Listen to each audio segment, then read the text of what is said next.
আসসালামু আলাইকুম, সবাই কেমন আছেন? চলে আসলাম আপনাদের মাঝে নতুন একটি ব্লগ নিয়ে। তো আজকের এই ব্লগটা ছিল আমরা ঘুরতে যাব। তো অনেক দিন আমাদের দুজনের ঘুরতে যাওয়া হয় না কোথাও। তো আমরা ঘুরতে যাব হচ্ছে বেনাপোল, একদম বর্ডারের কাছে, মানে জিরো পয়েন্টে যেটা বলে। তো আমরা একদম সেখানেই যাব। সেখানে আমাদের এক কাজিন, আমার ভাইয়ের ফ্রেন্ডের বাসায় যাব। তো এদিকে আমরা বাসের জন্য অপেক্ষা করতেছিলাম, আর এদিকে চা খাচ্ছিলাম। আমার ভাই, আমার ভাইয়ের বউ, আমি এবং আমার হাজবেন্ড, আমরা চারজনই যাই। তো তখন রাত ছিল, প্রায় 12টা বেজে যায়। তো সেই মুহূর্তে হচ্ছে আমরা সেখানে বসে, সেটা হচ্ছে কেরানীগঞ্জ। তো সেখানে বসে হচ্ছে আমরা চা খাচ্ছি আর বাসের জন্য অপেক্ষা করতেছি। তো হচ্ছে বাস চলে আসে। তো বাস চলে আসার পরে হচ্ছে আমরা সবাই বাসে উঠবো। তো আপনারা ফুল ভিডিওটা দেখেন, দেখলেই বুঝতে পারবেন আমরা কোথায় গেছি এবং কি কি মজা করলাম, কি কি আনন্দ করলাম, সব কিছুই আপনাদের সাথে শেয়ার করব। তো এই যে দেখেন রাত্রেবেলা একদম, তো আমাদের বাস আসে, চলে আসে এখন। তো এখন হচ্ছে আমরা বসবো, সবাই যার যার সিট নিয়ে বসবো। আর এটা ছিল তো এই তো সবাই এক এক করে উঠতেছে গাড়িতে। ওনাদের সার্ভিসটা অনেক ভালো ছিল। তো আপনারা যদি কেউ যেতে চান, এটা ছিল কদমতলী। কদমতলী থেকেই হচ্ছে টিকিট কাউন্টার আছে, সেখান থেকেই হচ্ছে টিকিট কেটে যাওয়া যায় একদম সহজভাবে। যারা ইন্ডিয়াতেও যেতে চান এইভাবেই যেতে পারবেন, যারা কেরানীগঞ্জের লোক। তো সেক্ষেত্রে অনেক সুবিধা হয়। তো আমরা এদিকে হচ্ছে আমাদের সিট দেখে তারপরে বসবো, কিন্তু আমাদের সিটটা সিস্টেম মতো বসেনি, মানে পড়েনি। তো এদিকে হচ্ছে আমি আর আমার ভাইয়ের বউ, আমরা দুজন একসাথে বসি। আর আমার হাজবেন্ড, আমার ভাই, ওরা দুজন হচ্ছে আলাদা আলাদা ভেঙে ভেঙে বসে। তো এদিকে হচ্ছে আমরা চলে আসি একটা টার্মিনালে। তো সেখানে হচ্ছে, সরি টার্মিনাল না, টোল ছিল। তো টোলের এখানে হচ্ছে আমরা একটু বাসটা থামে, তারপরে হচ্ছে সেখান থেকে থেমেই আমরা হচ্ছে একদম কাছাকাছি, সেখানে হচ্ছে একটা পদ্মা সেতুর টোল থাকে। তো সেই টোলেও যাই। টোল পরে আপনার এই পথটা যেতে গেলে অনেকটা টোল পড়ে। তো তারপরে হচ্ছে আবার যাই। এদিকে আমরা সারা রাত ঘুমাই নাই, আমরা দুজনেই হচ্ছে একদম কথা বললাম, গল্প করলাম, বাইরের ওয়েদারটা দেখলাম। তো আমার আসলে দূরের জার্নি করতে গেলে ঘুম আসে না, কারণ রাত্রির বেলা তো একটু ভয় ভয়, কেন জানি একটু ভয় ভয় লাগে। তো তারপর হচ্ছে আমরা সেই বেনাপোল নেমে যাই আমাদের গন্তব্যে। তো গন্তব্যে নামার পর সেখানে কোনো গাড়ি টাড়ি কিচ্ছু পাওয়া যায় না, রিক্সা। তো সেখানে ভ্যান পাওয়া যায়। তো রাত্রিবেলা হচ্ছে একটা ভ্যান ছিল। আমরা ভোর 4টা বাজে নেমে যাই। তো ভোর 4টা বাজে নেমে যাওয়ার পরে ভ্যানে করে তাদের বাড়ির কাছে আসি। তো এই যে বাড়ির গেটের সামনে আমরা হচ্ছে দাঁড়িয়েছিলাম। তো সেখানে যাওয়ার পর হচ্ছে আমরা ফ্রেশ ট্রেশ হয়ে ঘুমিয়ে পড়ি। সকালবেলা উঠেই হচ্ছে আমাদের নাস্তা রেডি করে আমাদেরকে ডাকতেছে। তো তারপর হচ্ছে আমরা নাস্তা খাবো। আমার হাজবেন্ডে হচ্ছে একবারে শাওয়ার নিয়ে নিল, কারণ হচ্ছে ওইদিকে ওদের একটা প্রোগ্রাম ছিল খেলার, তো সেখানে হচ্ছে ওরা যাবে। আর এদিকে আঙ্কেল খুবই অমায়িক একজন মানুষ, খুবই ভালো মনের মানুষ। তো সে হচ্ছে আমাদের সাথে কথা বলতেছে, কারণ রাত্রেবেলায় আমাদের সাথে কথা বলতে পারে নাই। আর এদিকে হচ্ছে তাদের বাড়ির আরেকটা সাইডে হচ্ছে ওনাদের রান্নাঘর। তো সে রান্নাঘরে হচ্ছে রান্নাবান্না চলতেছে। তো এটা হচ্ছে সেই আমার ছোটো ভাইয়ের মানুষকে বাহির থেকে দেখা গেলে কিছুই বোঝা যায় না, যদি তার সাথে না মিশেন। তো তাদের সাথে মিশে কথা বলে এত ভালো লেগেছে যে কি বলবো।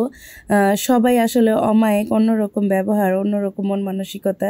তো এগুলো হচ্ছে একদম তাদের রাস্তার কাছেই। তো এই যে পুকুর, এগুলো হচ্ছে ওনাদের কাটা। তো ওনাদের পুকুর চাষ করা হয়, এগুলো মাছ, পুকুরে মাছ চাষ করা হয়। তো এখন হচ্ছে নতুন করে পুকুর কাটতেছে। আর এদিকে হচ্ছে ছোট ভাইয়ের বউ বলতে গেলেই, তো বউ হচ্ছে সে আমাদেরকে নিয়ে ওনাদের এলাকাটা একটু ঘোরাচ্ছে, ওনাদের যে গরুর ফার্ম আছে সেগুলো তো নিয়ে যাচ্ছে একটু দেখানোর জন্য।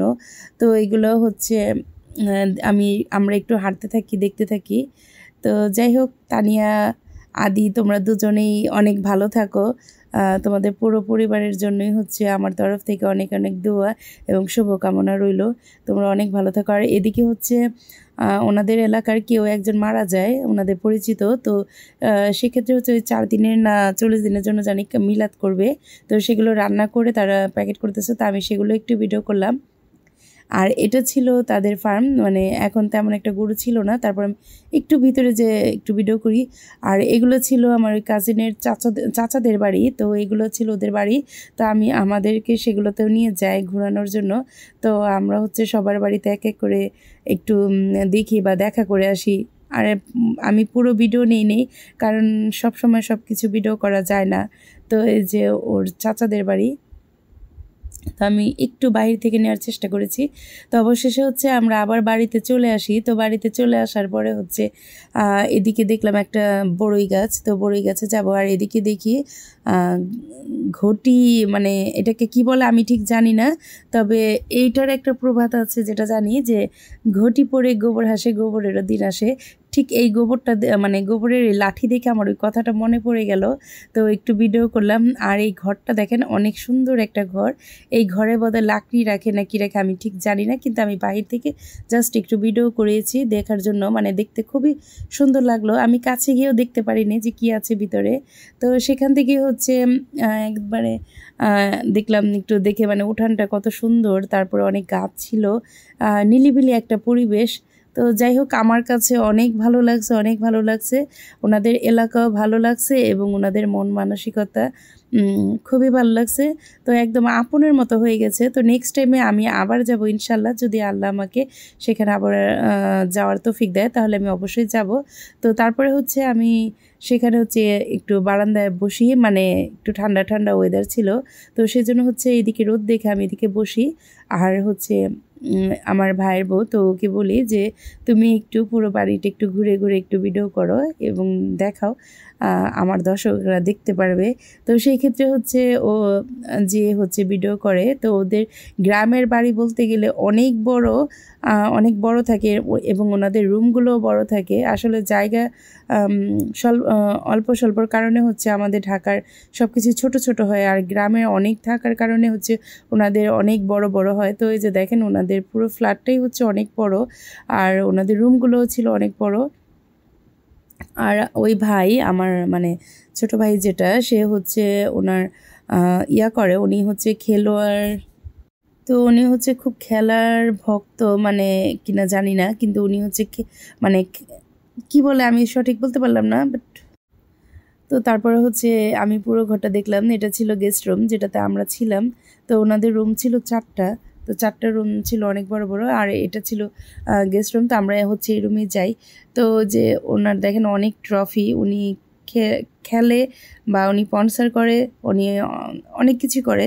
আমি ঠিক বলতে পারতেছি না, ঠিক আমার যদি আবার তথ্যটা নিয়ে আপনাদেরকে আবার যদি কখনো হয় সম্ভব হয় তাহলে আমি আবার জানাবো আপনাদেরকে। তো এই যে দেখেন ওনাদের ছবি, ওনাদের বাবুর ছবি, ওনাদের সবার ছবি টুবি এখানে রাখা আছে। যাই হোক, তো সেখান থেকে হচ্ছে আমরা ঘুরে টুরে আমি পুরোটা মানে আমার ছোট বোন সে হচ্ছে পুরোটা ভিডিও করে। তো ভিডিও করে হচ্ছে আপনাদেরকে একটু দেখানোর চেষ্টা করে, তো ও হচ্ছে যায়। তো যাই হোক, সবাই আমাদের জন্য দোয়া করবেন, এই পরিবারটার জন্য দোয়া করবেন, সবাই যেন ভালো থাকে, সুস্থ থাকে সব সময়, আমরা যেন এরকম যেতে পারি, আর আমাদেরকে যেন সবসময় এইভাবে ভালোবাসা আদর আপ্যায়ন করতে পারে, সবসময় দোয়া করি। তো এই যে দেখেন ওনাদের যে রান্নাঘরটা বলেছিলাম, তো এই যে এই রুম থেকে এই গেট দিয়ে যে হচ্ছে রান্নাঘরে যেতে হয়, এটা হচ্ছে তাদের আলাদা করে রান্নাঘর করা, যেহেতু লাকড়ি চুলায় রান্না করা হয়। আর এগুলো ছিল ওনাদের এই প্রতিবেশী, মানে চাচা জ্যাঠা এরকম। তো ওনাদের হচ্ছে সেখান থেকেই আমি ভিডিও করে নিয়ে আসি। তো সেখান থেকে এসে হচ্ছে আমরা বেনাপুল একদম বর্ডারে চলে যাই, যেটা একদম একদম বর্ডারে, এটা হচ্ছিল কাস্টম অফিস। তো সেখানে হচ্ছে দিনের বেলা হলে আমরা আরেকটু কাছে যেতে পারতাম, রাতের বেলা সেজন্য হচ্ছে সব কিছু বন্ধ হয়ে যায় এবং সব কিছু দেখানোর মতো তেমন কিছু ছিল না, কারণ তখন সব কিছু বন্ধ হয়ে যায়। আমি অবশ্য দিনের বেলাও যাই, কিন্তু সেদিন আর ভিডিওটা আমি নিতে পারিনি বা নিইনি ইচ্ছা করে। তো এই যে দেখেন, এটা ছিল কাস্টম অফিস। তো একদম বর্ডারের কাছেই ঘুরে আসলাম। আর এগুলো ছিল ইন্ডিয়ান ট্রাক, যেগুলো বাংলাদেশ থেকে আবার ফেরত যাচ্ছে, ইন্ডিয়াতে যাবে। তো একদম বর্ডার পর্যন্ত যাই। তো সেদিন কিন্তু অনেক মানে এনজয় করলাম, ভালো লাগলো যে ইন্ডিয়া না যেতে পারি, ইন্ডিয়ার বর্ডার পর্যন্ত যেতে পারছি। কখনো আবার ইনশাল্লাহ যদি আল্লাহ তৌফিক দেয় তাহলে অবশ্যই যাব ইন্ডিয়াতে। আপনারা সবাই দোয়া করবেন এবং আমাকে সাপোর্ট করবেন। আমার চ্যানেলটা সবাই অবশ্যই সাবস্ক্রাইব করে দিবেন, আর আমার ফেসবুকে যারা তারা অবশ্যই লাইক ফলো শেয়ার করে দিবেন। আর আপনাদেরকে অনেক অনেক ধন্যবাদ ধৈর্য সহকারে ভিডিওটা দেখার জন্য। তো অবশেষে হচ্ছে আমরা সেখানে চা নিই, এটা ছিল বাস কাউন্টার। তো সেখানে হচ্ছে আমরা চা নিই হচ্ছে সেখানে বসে বসে আমরা চা খাই। তো এই যে সবাই চা খেলাম, খেয়ে হচ্ছে বাড়িতে চলে যাবো। ভালো থাকবেন, সুস্থ থাকবেন, আল্লাহ হাফেজ।